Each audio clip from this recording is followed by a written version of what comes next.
asalaamaaleykum mbokk yi asalaamaaleykum ginnaaw bu ñu sante yàlla julli si yonentam sallallahu alayhi wa sallam ñu leen di nuyu di leen ñaanal wér di leen ñaanal jàmm di leen ñaanal tawféex yàlla yokk teraanga yi may leen jàmm. ñu ngi profité nag si occasion bi ñu am tey pour souhaiter ñëpp une bonne fête de Korité di baal ak ñëpp nag di balu ak ñëpp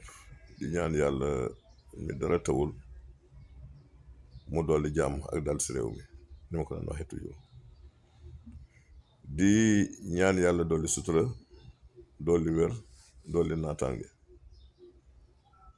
jàppale nag ñi nguur gu bees gi nga xam ne ñooy soog a falu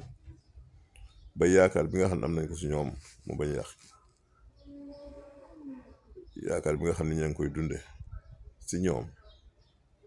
te gëm leen gëm ni aussi dinañ jub te jubal yàlla na bu yaakaar tas yàlla na ko yàlla def yàlla na yàlla yaatal yàlla na yàlla wéral yàlla na yàlla dëgëral lépp dama bëgg nag ñu teg si suuf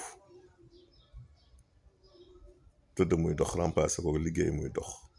dox daal moo xew léegi kon sama gaay yi liggéey muy dox jaa ngeen jëf jërëjëf